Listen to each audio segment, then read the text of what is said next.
I could hear what was going on. I was right next door inside of the house. I could hear the screaming of the girl. And that's when my heart sunk, because I knew it was Lance.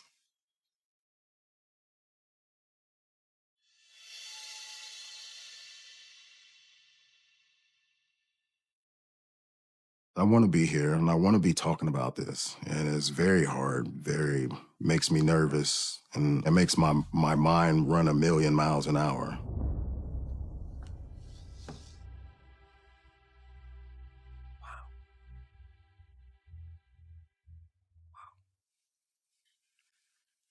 Here, this picture here, you could see the rage coming out. You can see the anger in this man. I've seen that look before, right before everything goes drastically wrong. I've seen this look right before he explodes. It was very ugly. There would be no stopping him short of killing him.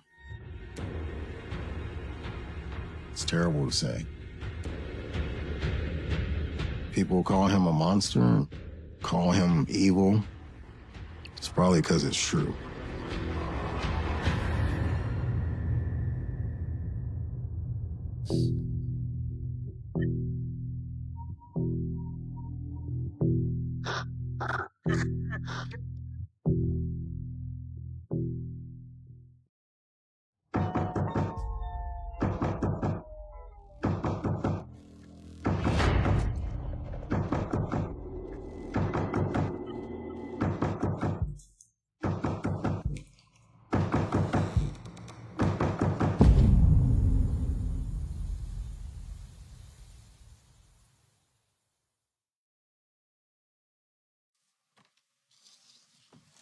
Ooh. This is the most recent picture of my brother Lance in prison. That looks scary right there. I've never seen this.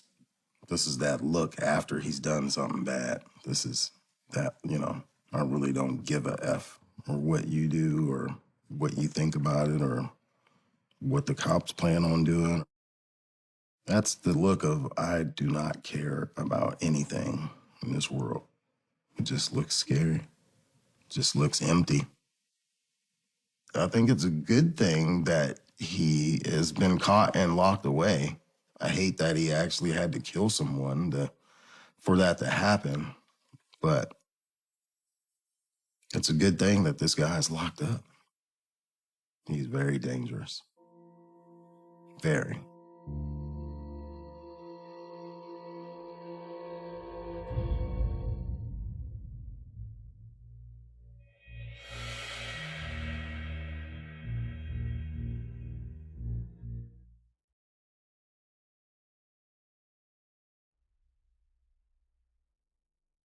I've never been able to talk about what it's like to live with my brother. So I was very young when I realized my brother Lance was capable of evil. It was very scary to grow up with. I was born and raised in Columbus, Ohio. There was me, and I had 3 other brothers, and my mother and father lived with us. And Lance was the oldest. My father was there for us. He was a hard worker. He worked most of his life, and he was not at home all the time. He went to work, and then he went out to do his own thing. My parents, they would go out to the certain club, and they'd play cards almost every day. And Lance was there supposed to be babysitting us.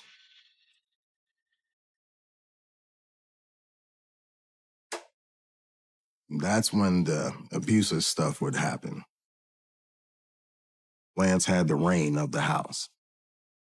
Everyone looked up to him because he was a star football player. But Lance drank. When he would start to drink, then you would see him kind of turn scary. Everything would get more dangerous. Everything would get more edgy. You either did what he said to do or you're going to get beat. That's just the way it was. Then there's one time he threw me on the couch.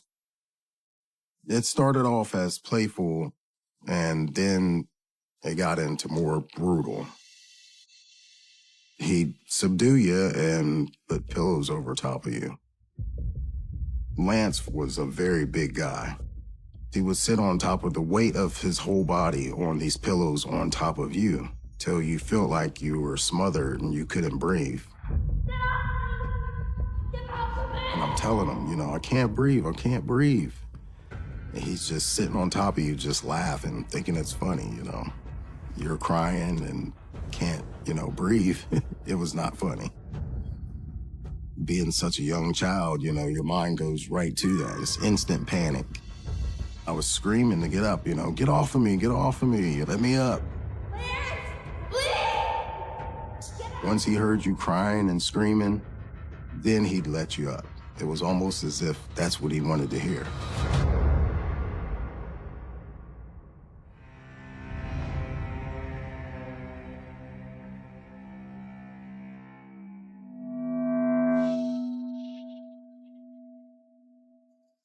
One time for Christmas, my parents got me and my brothers boxing gloves. With the boxing gloves came other kids from the neighborhood being interested in boxing also.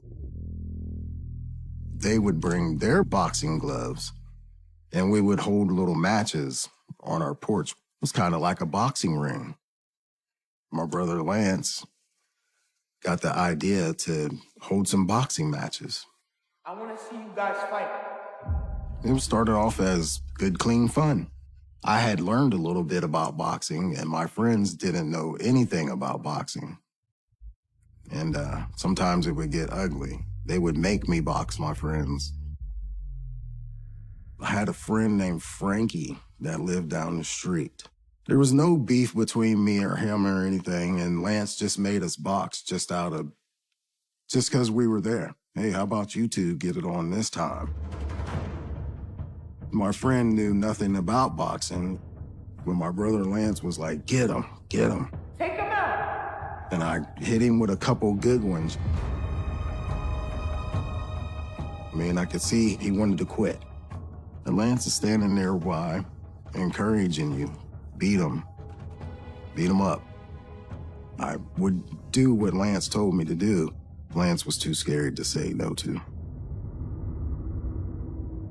Now, I remember my friend taking off and going home crying that day. He did not want to be my friend too much longer after that. I lost a friend that day.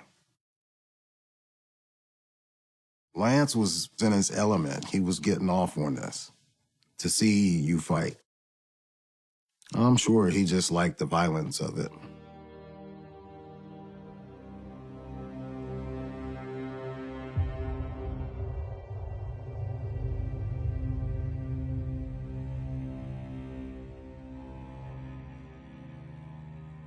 Lance was always kind of devious, thinking of new ways to do some evil stuff.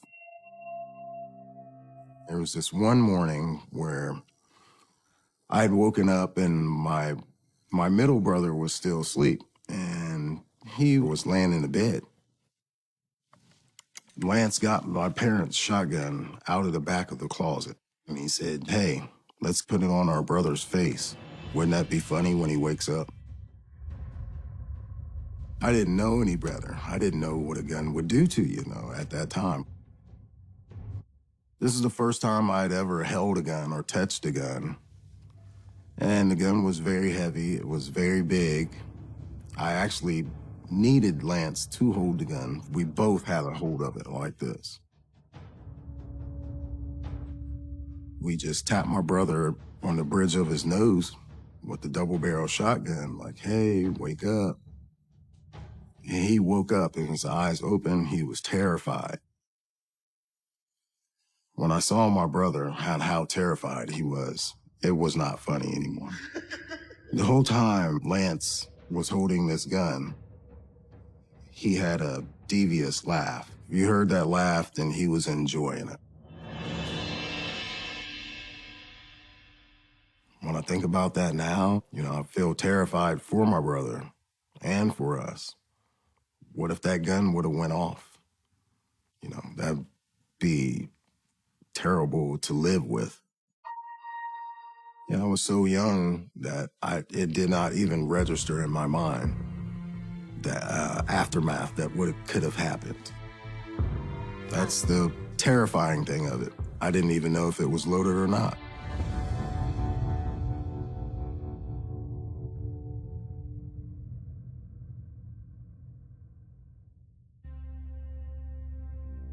This particular day, right after school, and I come home and I would play with my little brother. Lance and his girlfriend were arguing in the next room, and we could hear him. He's always arguing with the women, always fighting with his women. And then I heard a gunshot.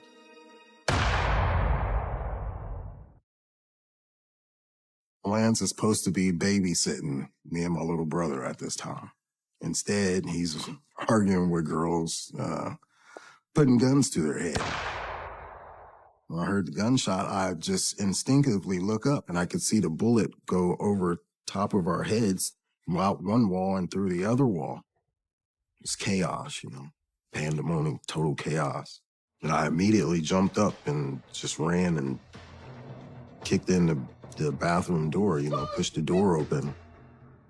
Get out!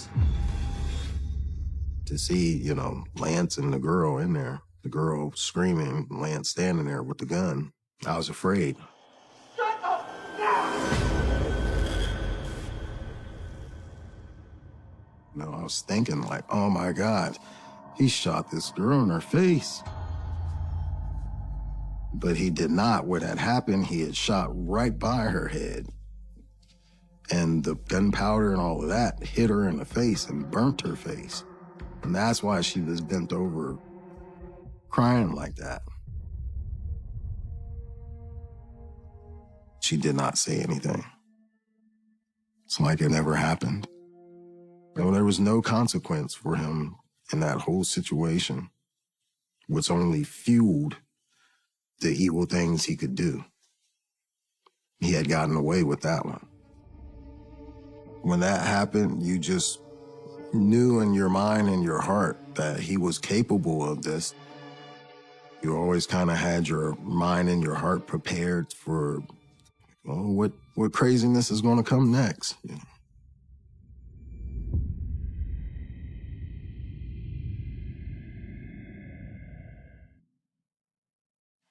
By now he was getting in trouble, getting locked up a lot, drinking a lot. So I knew that he was committing burglaries. He would never tell me exactly where and what these burglaries were, but I just knew.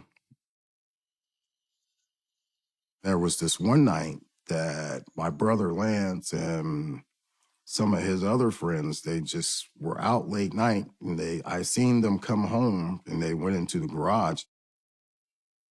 So I snuck out of the house to see what they had. I seen that they had 6 or 7 big bags of marijuana, big trash bags full.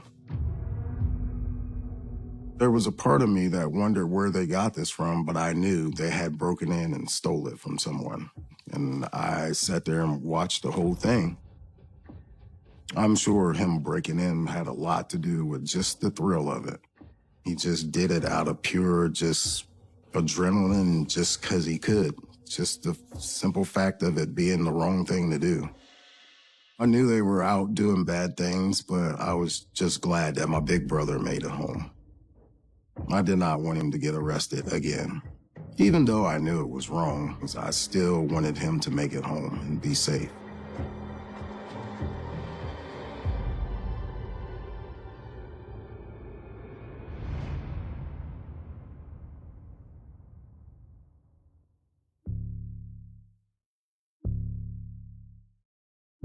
Lance broke into the house right next door to our house. And the girl that used to do babysitting and house sitting for him, saw Lance going into the window. Someone called the cops. Lance was in the house when the cops came. So he ran down in the basement and barricaded himself down in the basement. Lance was big, he was strong, full of rage, and had no fear. Once they broke through to go get him, he beat them all up, 5 or 6 cops. They can't get him under control. They had to call the SWAT, riot gear. I just remember that day, they hog tied him to a stretcher and carry him out. And they carried him out of there, and the neighbors were all looking. It was very embarrassing. I'm not sure what was in the mind of my parents at such a young age. I think they wanted to all just chalk it up to, we're just young.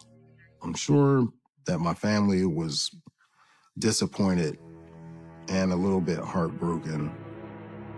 Then almost every time after that he got arrested, that's how many cops it took to arrest him. Almost every time. And he got arrested a lot after that. By the time this incident happened, it was starting to become the norm. So you just kind of knew in your mind, like, well, you can forget to see him the next year or so. He'll be gone for a year.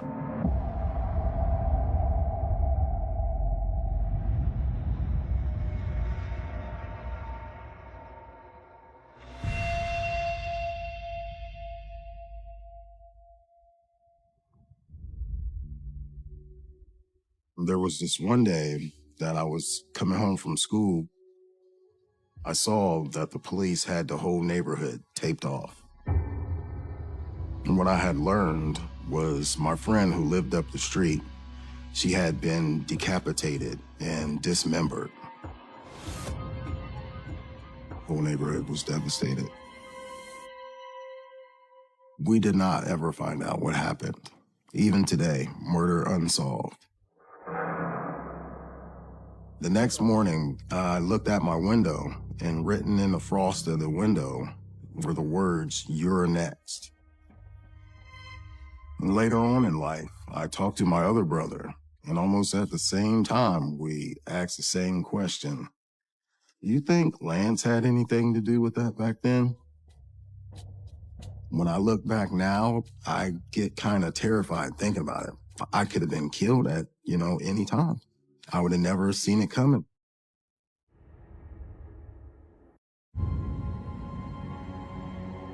Knowing what I know of Lance now, it makes me wonder, did he do that murder? Lance might have been bad, but we didn't think he was that bad. We didn't think he was capable of anything like that. We did not think that about him. Looking back now, I question it. Lance had a very secretive side to himself. He'd go off and do devious things by himself. He didn't need a crowd of people or people to follow him. He'd just do it himself. So maybe he could have done it back then. He'd done so much wrong and evil stuff. The next criminal step for him was to kill someone. It was the only thing that he had not been caught for.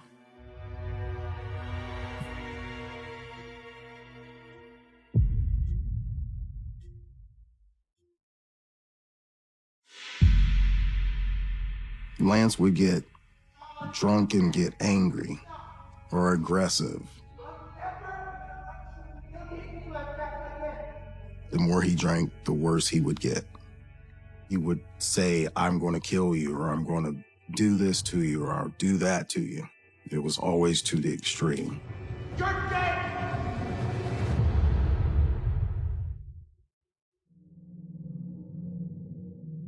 I would always see the remnants of whatever happened. The bruises and the black eyes, and he would beat her till she was unrecognizable. He would do that a lot. Felt very sad for her also. I felt heartbreaking for her. She was very nice to me. She was a very wonderful person.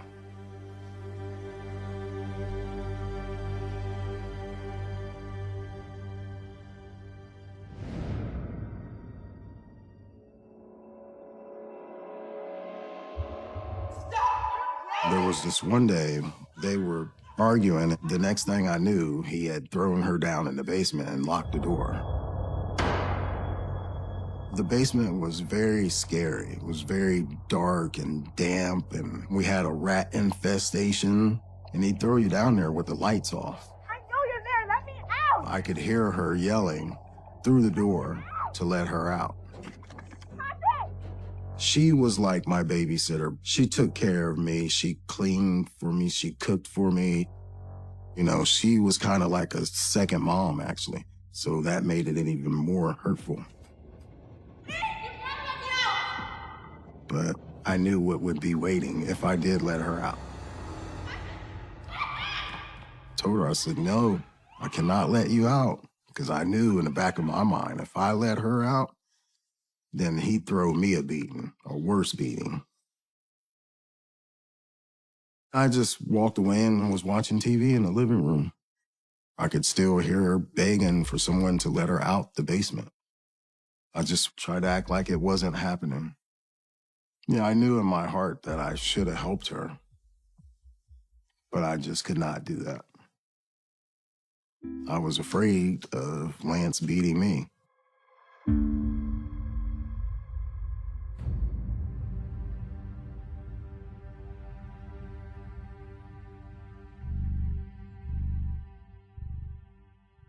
One time, he was upset at his girlfriend, and she just had the baby. My parents were telling him to get out of the house. Well, he said, I'll go, but I'm going to take my baby with me. And my mom was like, no, you're not taking that baby. My dad's a very big guy, too, and he has that kind of blind rage himself. You know, you don't want to push him there. He ended up throwing Lance out the door. Well, Lance got a big, giant metal rake and came and threw it through this plate glass window we had. You know, that glass went flying everywhere, you know, it just sounded like a bomb went off. And I remember they were called the police on him that night, but he had taken off.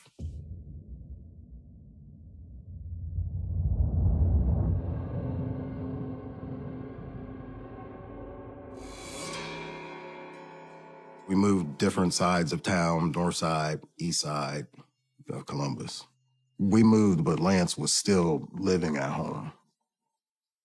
My other older brother that came to live with us had a girlfriend, and it was getting pretty serious. She had moved from another state to stay with my brother. They had a little relationship that went on for a while.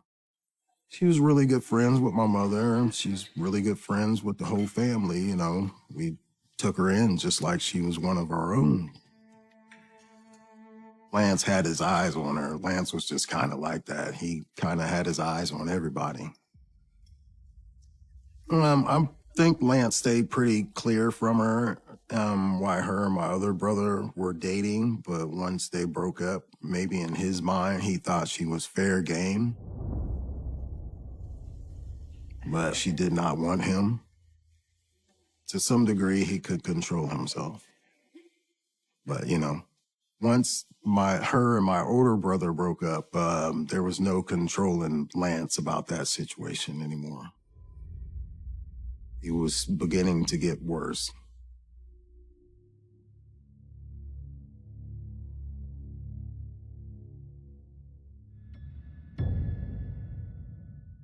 When he raped her, I didn't understand the nature of the crime, but I knew the person he had done it to. I was still so young, I didn't understand the repercussions of what a rape is. I didn't know this is something that would stick with you your whole life. There was never much discussion about what Lance had done because it was so full of hurt and disappointment. You just knew he was gone and that was it. But as I began to get older, This girl, I would see her once every couple years. And as I began to understand what rape was and all about, every time I would see her, it just kind of made me feel sad for her. It was kind of heartbreaking. I began to understand what that means, to live with for years, that it's forever, something that can affect somebody forever. And a lot of bad repercussions can come from it. To be afraid of Lance and at the same time still have love for him as a brother, it's just, love does strange things, A person that could beat on you and get taken away, you still love them and miss them. So I was kind of conflicted between the two. So this was the first time he got locked up for a significant period of time. Everything up to this point was small potatoes. But now he's going to the big house, big crime. This was the first time that we knew Lance had committed rape and was convicted of it. Well, what craziness is going to come next?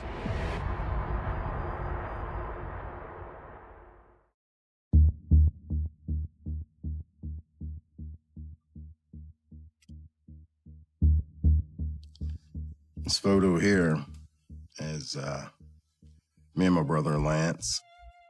This is in West Virginia.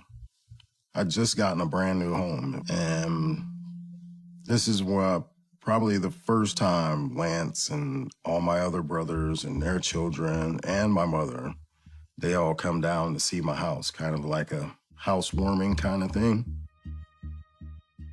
Lance had just got out of prison not too long before this picture was snapped. Lance had already done 20 years in prison. Half his life he spent in prison already in that picture. And now we were coming together, and I'd pretty much forgotten all the traumatizing stuff from as a child. And he got a job, and someone introduced him to his wife. Everything was going great for him. Was starting to feel like everything was going to be okay. Him and his wife and my other brothers, they would all come down and see me every once in a while. We'd have, cookouts, bonfires at night, laughing, joking. Felt good, to have my brothers back, where I was feeling for so long that I had lost brothers. All of that bullying stuff, it's all over with now.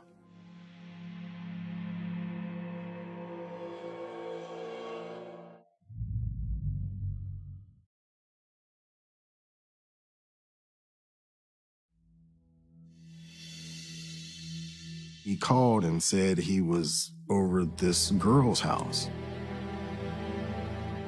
Once I got there, he was already asleep. I was trying everything I could to wake him up. I was shaking him, I was screaming at him, I was hollering at him, kept trying to shake him. He would not wake up. It was like he was in a coma or something. He was just asleep. Checked on him the next day. He was still asleep. Came back and did the same thing again. Tried to shake him and wake him. The next day, he would not wake up. Called the next day. He was still asleep. By now, this is 3 days he's been asleep. So I really didn't understand. I thought maybe he was just sleeping a binger off or something like that. But every time I come knock on the door, she's like, he's still asleep. I'd go home, give it a couple hours, I'd call. She's like, I try to wake him up, he's still asleep. I was concerned of whatever it was he went through to be like that. He finally woke up and gave me a call. I rushed right down and got him. I did ask him the night he come to the house, what was going on? What's wrong? What are you doing here? He told me that him and his wife, they got into a fight. Lance said that, he's having some problems at home, and I just basically believed it, It was easy to chalk it up to that. Yep, he's must just got in a fight and just, you know, getting away from the problem, whatever it was. It did make sense to me then. It sounded like something, it sounded like Lance.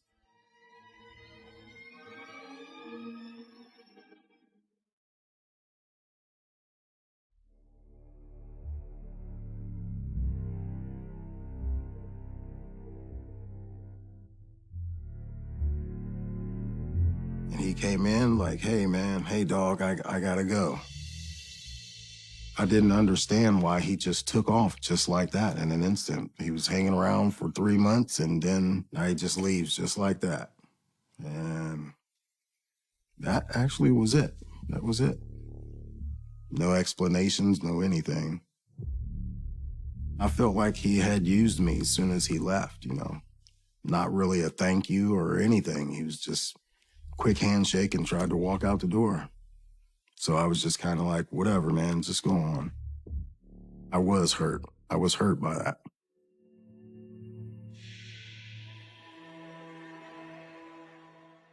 Maybe less than a week later, and someone from the family called me and was like, hey, man, your brother's on the news.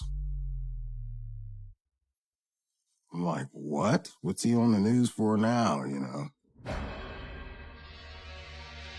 I turned on the news, and that's when I seen that the cops had Lance's home surrounded, and the caption on the news story was a SWAT standoff with a murder suspect.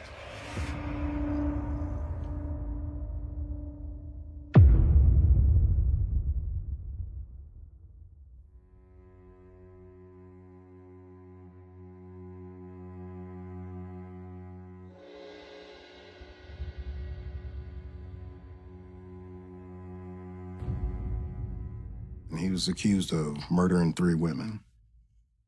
I was just totally blown away, like, what?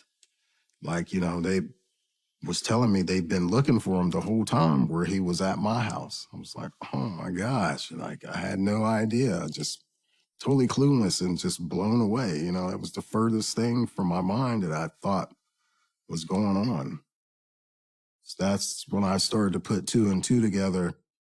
At the time he had did these crimes and come down and he was staying at this girl's house and he slept for 3 days straight. It made me concerned about why he slept so much. But knowing what I know now, they call it the murder sleep. That's where you let out all the stress and the strain and the guilt of doing these crimes. That's what happened. So that's why he took off and came to my house, because they had been looking for him to question him about these murders. Just hit me like a ton of bricks, and I was like, oh, this is it. He's finally reached the final plateau of crime.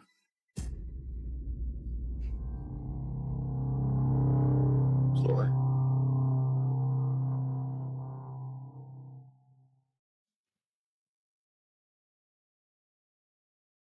The investigators came to the house and they asked me the questions. And I said, now let me ask you guys a question. I said, do you really think he did this?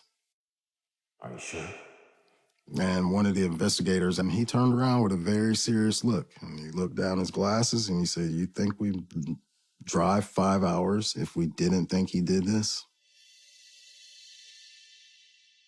Then I knew this was it. Just always seemed like a matter of time. But he was out and doing so well, it was the furthest thing from my mind. I didn't think that would happen. I definitely developed hope that he was past the worst. There were no discussions that I was included in about that. And it was such a bad crime that people were hesitant to talk about it. So I was basically just clueless in whatever was going on. I had no idea what was going on, when he was going to court or exact charges he was charged with. I was in the dark.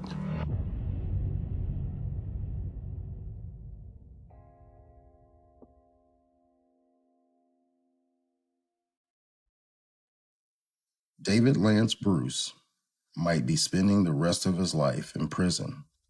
A Fairfield County jury of 5 women and 7 men found Bruce guilty of 2 counts of aggravated murder, 1 count of murder, 1 count of kidnapping, and 2 counts of aggravated robbery. The maximum sentence he could be given is life in prison without parole. Wow, what a monster. Bruce's mother is sad about the guilty verdict and that her son is going to prison, but is relieved he didn't get the death penalty. I didn't know my mom was there every day. I didn't know he was on trial for sentence could have been the death penalty. I didn't know. I separated myself from that situation.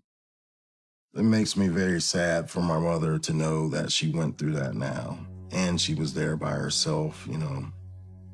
I'm sure she went there every day by herself, drove there herself, sat there herself, afterwards by herself, probably cried about it by herself. That's heartbreaking when you think about it.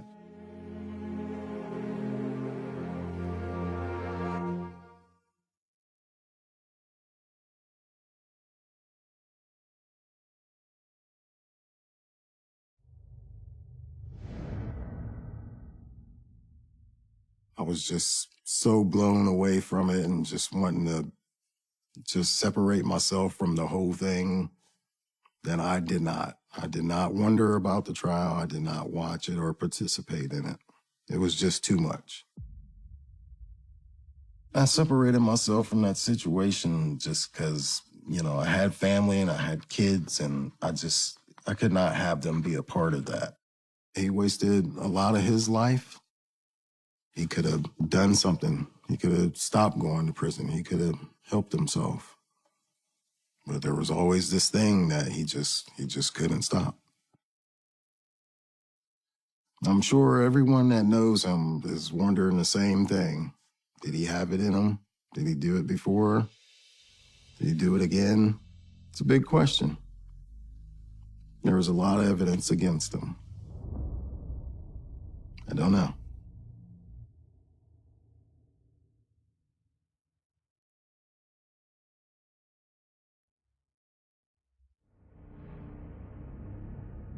He's reached out. We have spoken a couple times. I can't afford to put my feelings inside of it. I have to keep going on with my life. And what is it like to hear from him?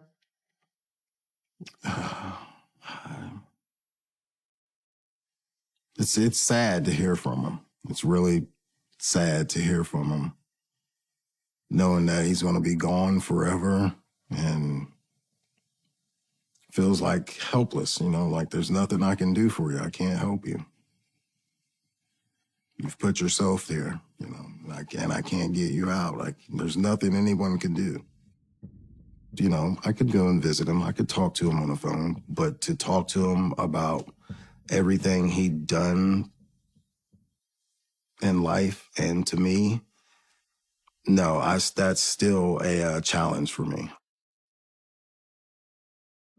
I think there was a little bit of part of me that just, you know, was thinking like, how could you do that? You know, I just don't want to be a part of you anymore, you know? I was done. There are a lot of victims there, not just with this case, all the other cases before. Think about how many families or victims that he's just destroyed and devastated.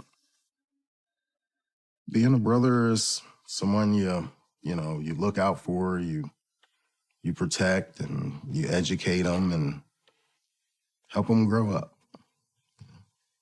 Teach them the right and wrongs of life. That's what being a brother is. Did Lance do any of that for you?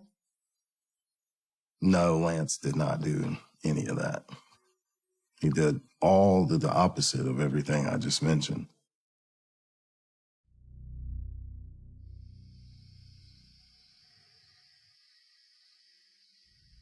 The things he did were definitely wrong, and they can never be forgiven. There is no fixing that. I would not want to see harm come to him, but he's definitely where he needs to be, paying for his crimes. I feel like I'm able to move through life pretty good because of all of the stuff that I've been through.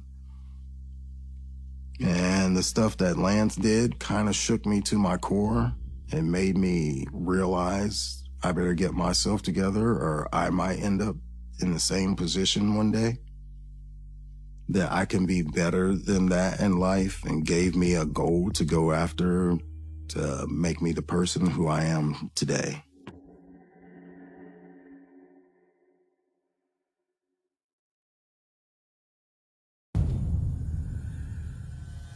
Our daughter's like, Mommy, why is Daddy's picture on TV?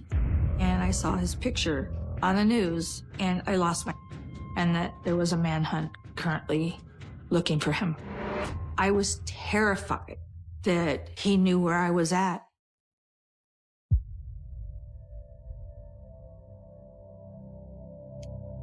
Not seen this picture before. But it's very familiar. I see evil Philip here.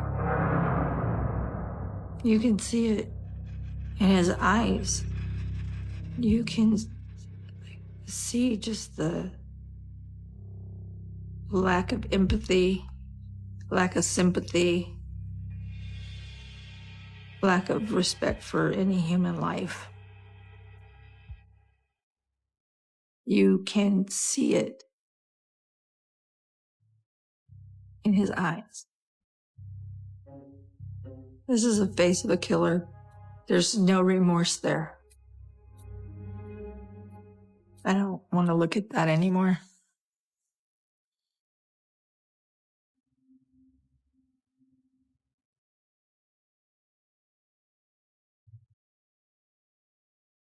He made me feel like no one else had made me feel. When he loved me, I'm sorry.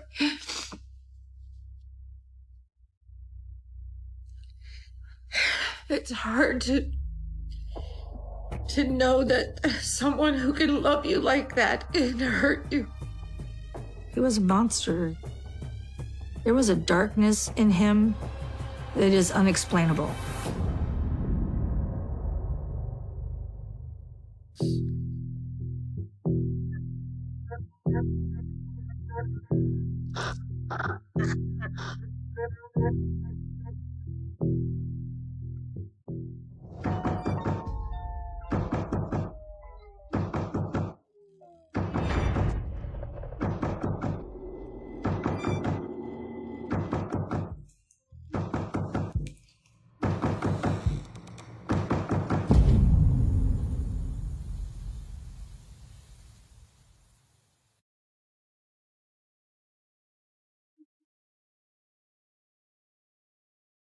I met Philip at Lake Havasu. He came walking out from the pier and he was gorgeous. Black curly hair. He was tan and muscular and well built, and he was sexy. And he looked at me and I looked at him, and the rest is history.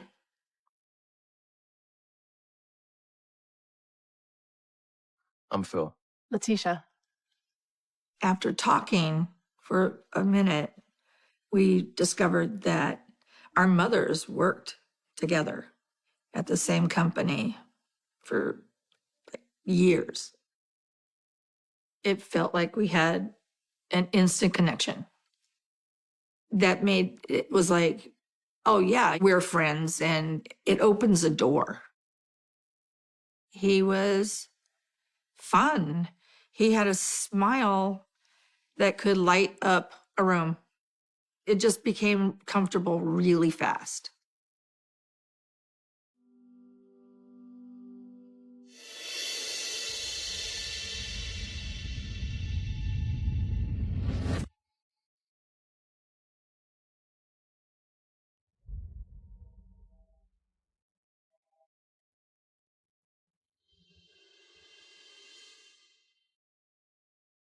One of our first dates, we had a picnic in the park. Suddenly, I found myself opening up to him. I lost my first son. He lived for 3 days. It's not really something I tell people. And I told him, and he goes, we have that in common. My fiance was killed by a hit and run, and she was 3 months pregnant with my baby. Almost a year later, I was still going through that grieving process, and he tapped into that. It made me feel like he connected with me in the deepest level. At the time, it felt like he was being sincere. Looking back now, he was setting me up. He was grooming me. That was the in. That was the in.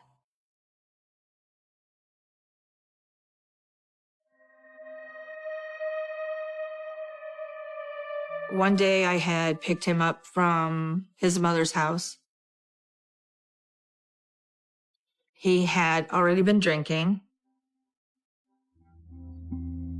By this time, I had gotten to know that side of Philip, and in the signs, noticing and smelling, I think he was having an affair with the beer, because he had one all day long. He went to bed with one. If he woke up and it was empty, he got up and got one out of the refrigerator and came back and kept drinking. He wanted me to stop and buy more beer, and I didn't want to do it. It was like a flip of the switch. His eyes would just go black, like his soul left his body. He reacted by calling me names, yelling and screaming, very threatening. That's somebody input from the likes of you? I'll ask. He called me a bitch. You keep your mouth shut. I was never been spoken to in that way.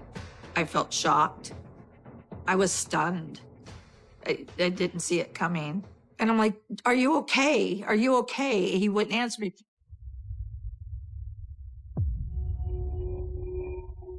After I got him calmed down, I took him and I said, okay, we'll go get it. It's fine. Just to basically give him what he wanted so that we could continue on what we were doing. For the rest of the evening, it would replay in my head, like, what just happened? What was that? But I loved him. Until I didn't.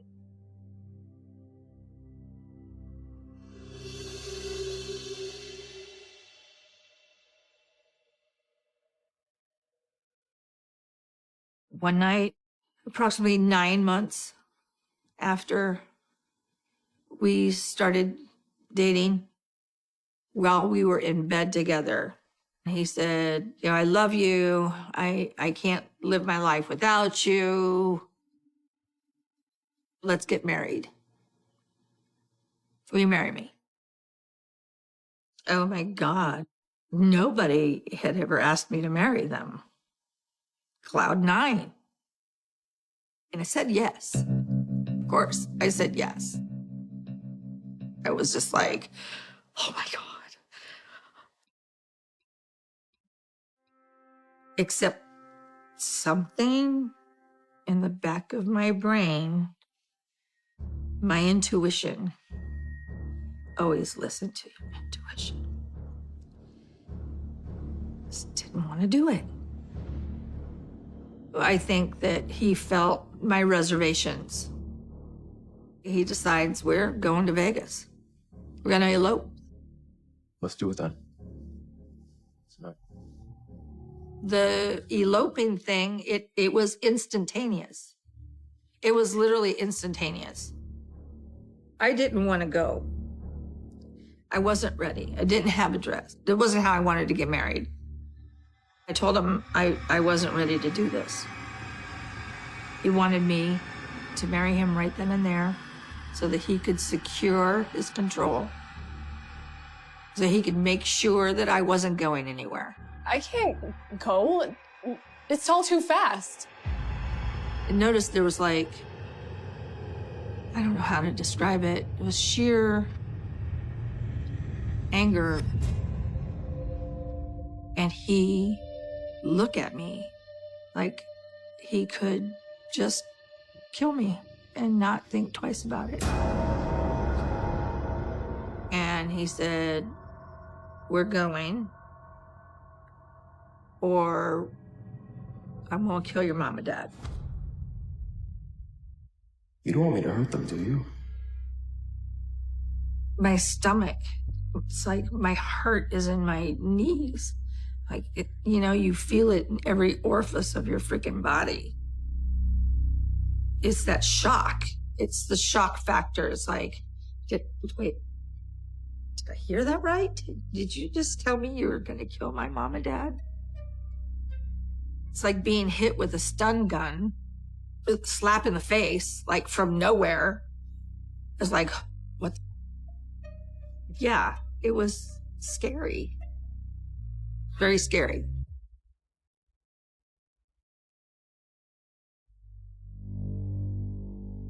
I felt like I was just trapped now in this cycle. Like if I don't give him what he wants, he's gonna hurt me. And I don't want him to hurt me. And I definitely don't want him to hurt my parents. Get dressed. It was very calculated. It's part of the progression. But I believed him. And so I went. So off to Vegas we went with his brother.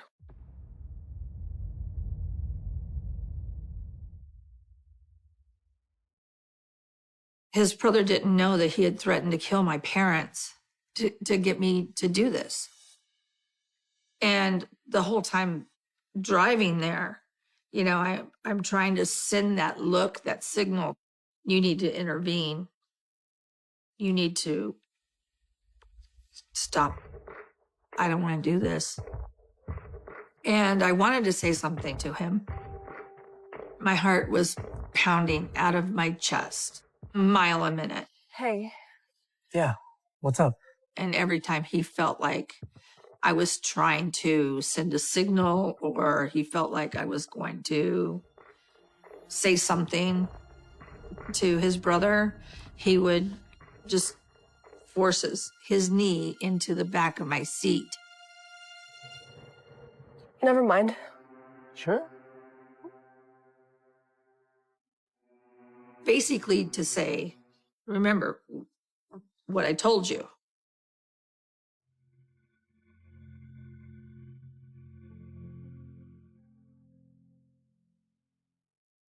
Growing up as a child, you know, you go through the Woolworths magazines, you know, with your girlfriends, and you go, oh, I love that dress. Like, I'm going to get married in that dress. I want that dress. Just the ultimate, you know, romantic dream wedding. Like, every little girl dreams of that. Yeah, it didn't happen for me. We didn't even get out of the car and kiss. And I pronounce you husband and wife. There you go. Pronounce you both. Husband. I'm in tears. I'm so upset. And I didn't speak to him all the way home. I kind of felt like this is it. This is just how it's gonna be. And I guess I'm gonna have to live with it. I just became his puppet.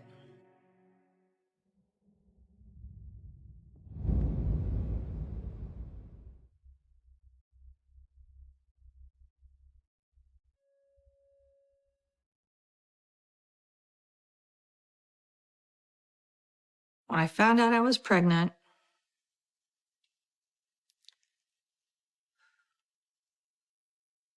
was scared. He acted like he was super excited. He was, "Can I get you anything? Do you need anything?" He'd say, "I'll stop drinking, I promise." I thought, oh, finally, maybe something switched, something changed. And I started being excited about it.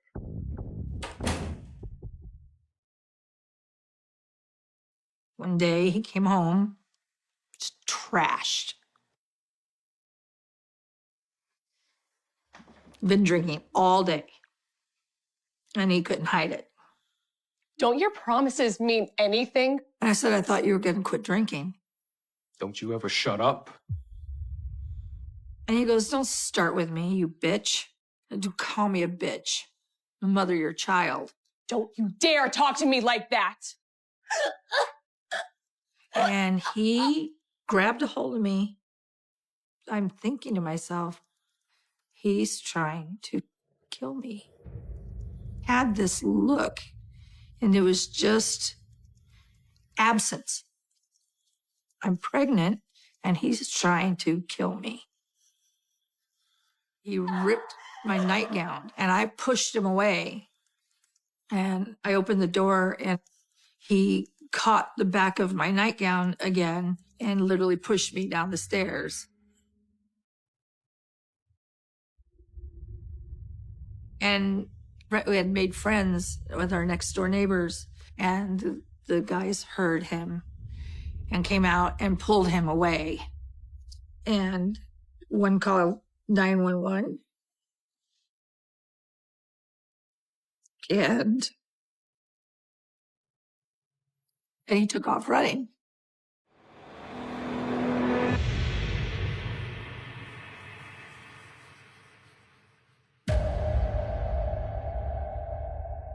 Police had a bunch of questions. And about that time, he walked through the front door. When I saw him come through the front door, I was like, what the? Like, what happened to you? He looked like he had been beaten. His face was bruised. The scratches on his neck. Him and he told them that I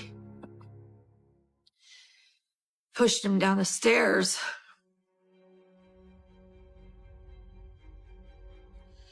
And he was defending himself. And I looked at the policeman, I said, "Do you believe that I actually pushed him down the stairs?" He goes, "It doesn't matter. It doesn't matter." And I'm in my nightgown, and it's ripped and torn. And I'm 3.5 months pregnant. And I don't want to go to jail. So I dropped the charges.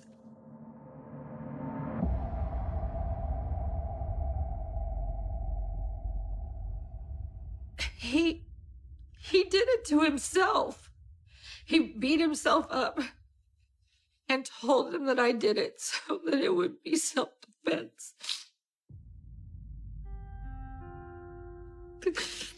Sorry.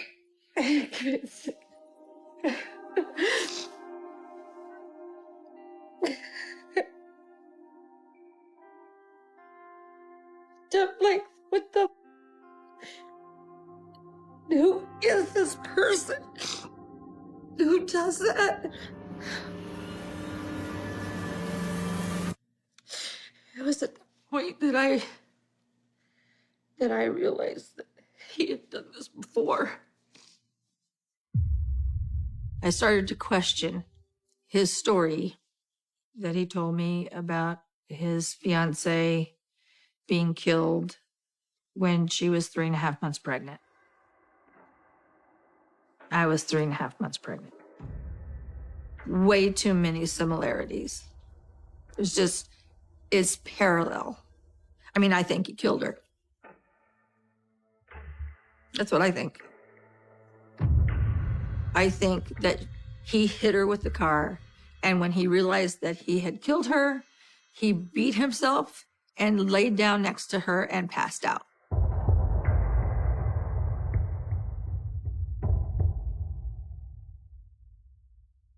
I'm scared that I don't know him at all.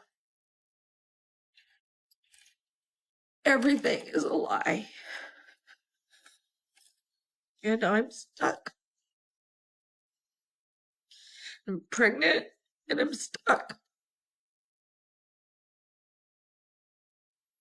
If I try to leave, he's gonna hurt me. If I don't leave, he's gonna hurt me. That moment changed my life forever. That's when I realized he was capable of absolutely anything.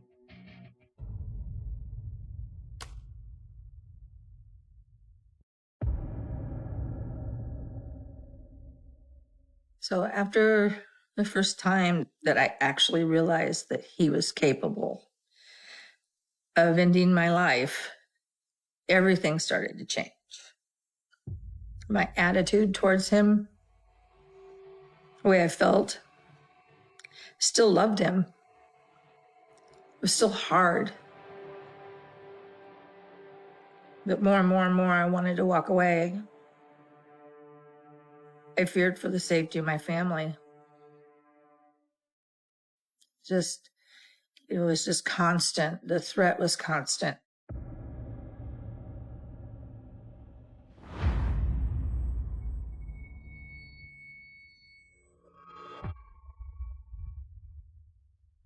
He starts calling me and calling me and calling me and calling me. Just all day long. Just all day long. I was so exhausted. Went to bed, and about 3 or 4 o'clock in the morning, I woke up and just felt, I don't know, I felt something. And I happened to look, and I could see his silhouette. And I got up. He had this look. He wasn't there anymore. I couldn't see any definition in his eyes. It was terrifying. And threw me down on the bed and was choking me. He was trying to kill me. There was nothing. There was just this angry look and just nothing. He was not there. Once I got him to stop and I finally released him, he stepped back and I said, "Just get out. And if you ever touch me again, I'm gonna kill you." And he left. The emotions were like I couldn't feel myself anymore. I just stepped out of my body. Just became unemotional. I wasn't happy, wasn't sad, I wasn't crying. I just tucked it all in. It was at that point that I started sleeping with a knife under my pillow.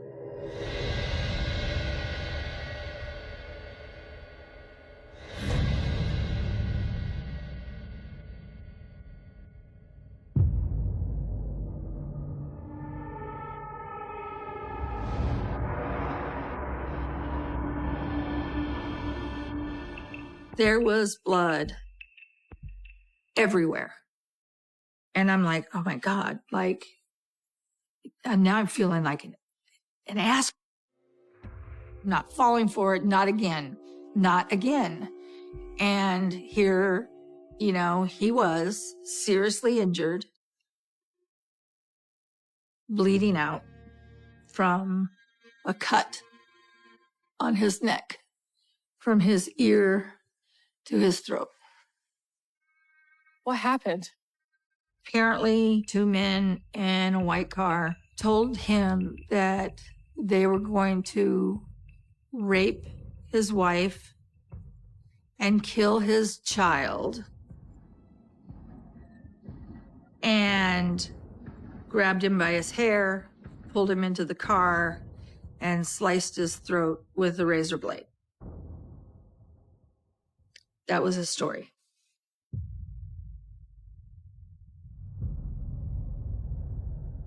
They asked me, do you think that it's possible that he may have done this? Like, God, I would hate to think so, but I was kind of thinking it myself. I mean, now I'm scared because, like, what is the truth? I'm asking him questions about what happened. I need to hear it from you. Tell me. And he's telling me the story. I was protecting you and my baby. There's no evidence of anyone in a white car, that he was in the area around this time. He wasn't telling me the truth. It was. I'm not doing this anymore. I said, you know what, Philip? I said, I can't do this anymore. I'm done. I want a divorce. And I took my wedding ring off and I said, I'll let you know when the baby's born. When I was at the hospital, they came out and told me that whoever cut his throat had missed his jugular by 3/4 of a centimeter. I live with that 3/4 of a centimeter. Had he succeeded in killing himself, we wouldn't be sitting here right now.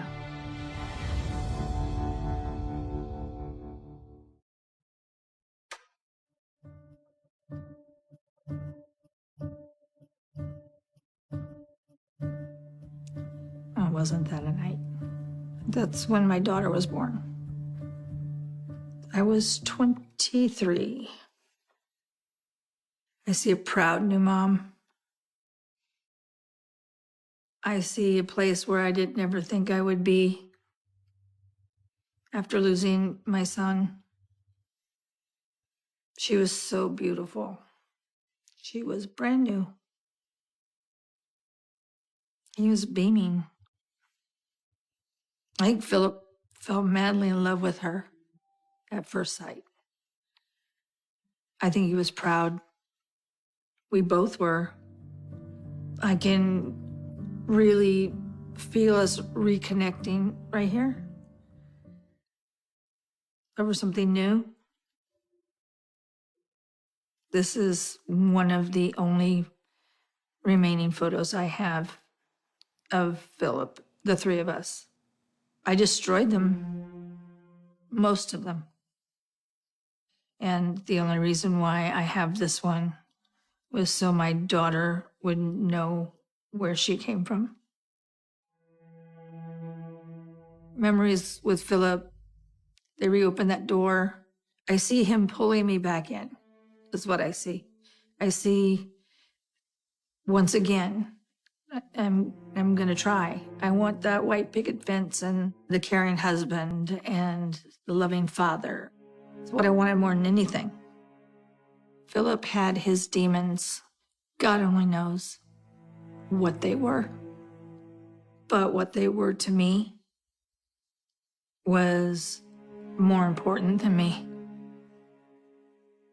And more important than his daughter. He always let the bad side win. Over and over and over again. The bad side was just more important. Unfortunately, Philip was married to his demons first.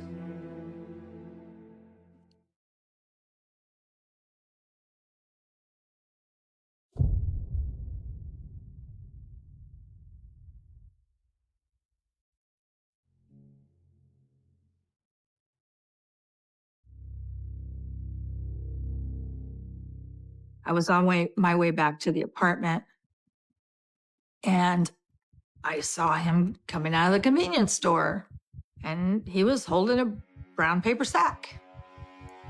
And I ripped open the front of the bag, and I said, "What you got in the bag, babe?" And here are 2 tall cans. And there was nothing he could say. I mean, he was caught red-handed. There was nothing he could say. I can't believe I thought you'd be different. And I'm pissed because he broke his promise. And he hauled off and he hit me in the parking lot. And he busted my lip open. Get over here. Well, he did this in front of an off-duty police officer and his son. So he took off. And they escorted me back to my apartment because I was afraid that he would be there waiting for me. And so they went in first to my apartment, and they're the ones that found the note. He wrote me a note, left it on our daughter's dresser in what the police assumed was his blood. It threatened my life, it threatened our daughter's life, and it threatened my parents' life, and that he was going to end this once and for all. To see that note written in his own blood was a different form of confirmation. This is a person that just got through healing from cutting their own throat.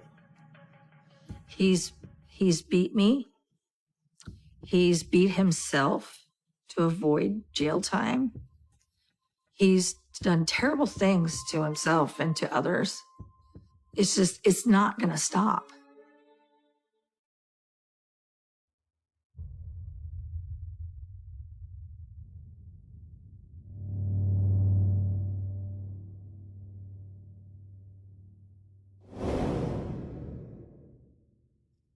The next day, I'm in the kitchen and I had my back to the television and I heard his name come on across the news. Earth deputies are looking for Philip Fuentes for questioning. Our daughter is sitting at the table and she's like, "Mommy, why is Daddy's picture on TV?" Mommy?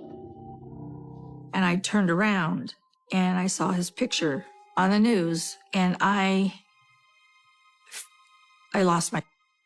You have information on Fuentes' whereabouts. And I hear that he is wanted for suspicion of a murder of someone by the name of Helen Huff.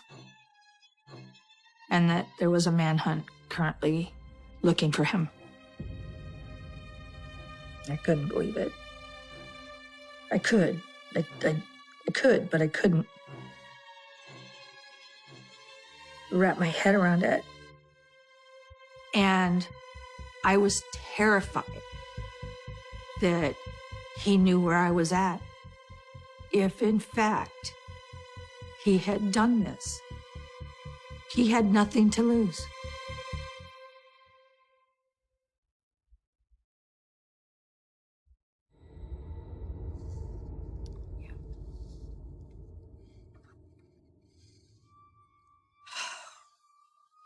There he is, isn't he? Just that look. I feel it. That's that look. It's the look that says to me, "I'm going to kill you." This isn't the same man I fell in love with. This is the Philip from my nightmares. Sorry. It's really hard to see this face right now. This is the face of evil. Yep.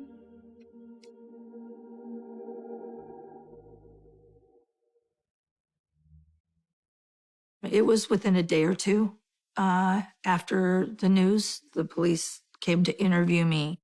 and I received some of the details. He was wanted for murdering his girlfriend's mother. He told me that she was beaten, badly beaten. They told me that she was raped and that her neck was broken. Hearing that was like a punch in the gut. And I couldn't help feeling like I had triggered something in him. That within a day or two of receiving the finalization of our divorce, that he did this to this woman. No one knew Philip, that side of Philip, better than I did. And I know how he can snap.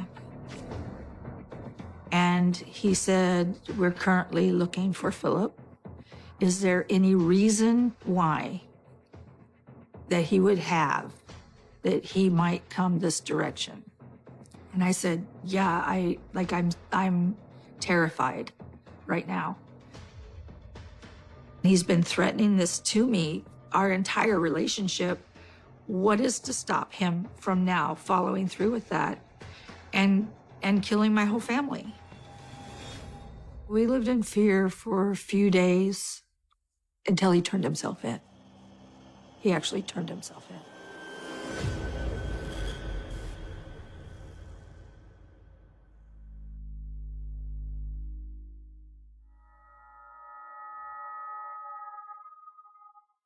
At the sentencing hearing, the judge spoke to Philip, addressed him, sentenced him to 14 years to be served consecutively.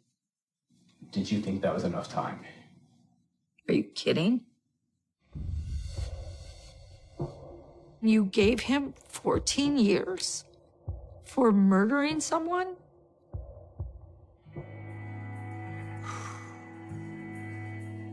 The justice system was not there that day. It wasn't there that day.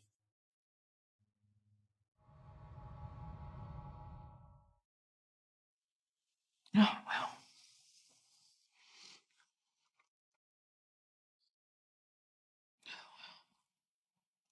So, what a beautiful woman. Shouldn't deserve what he did to her. I'm very sad to see this.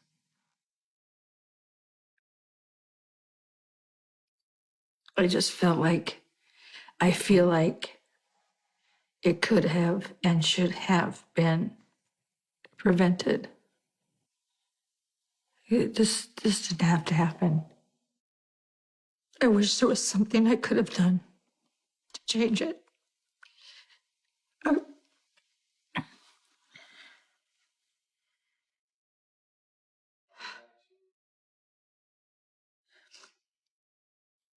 I wish there was something I could have done to change it.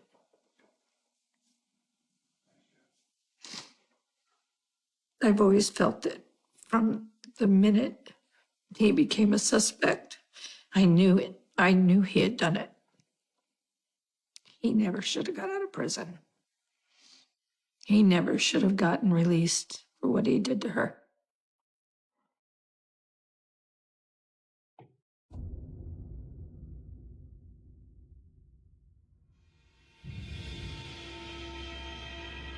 Once he got out, I didn't hear from him.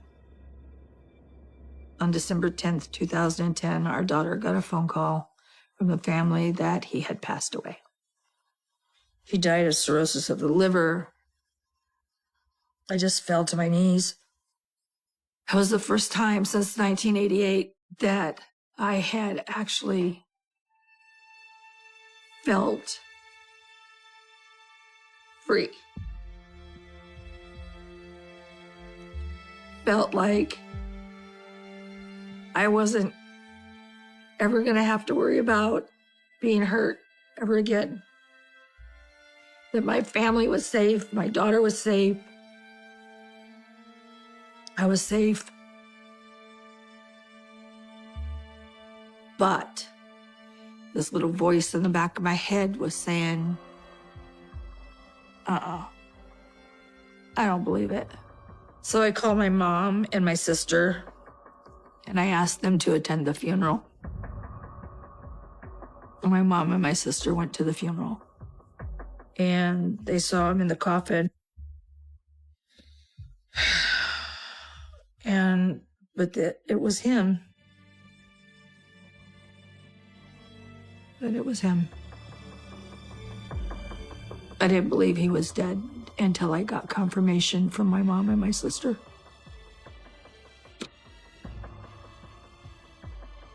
It's like a ton of bricks being lifted off your chest, and you can finally breathe. Finally.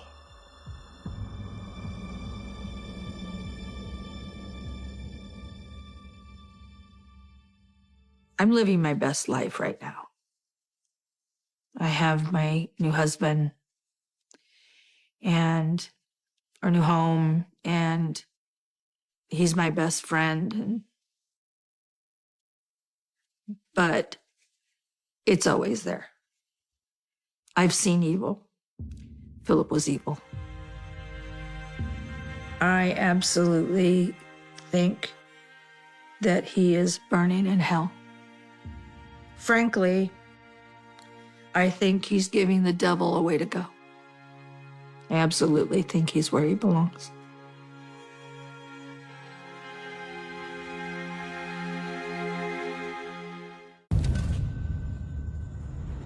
All I think about is how different things would be if she was here.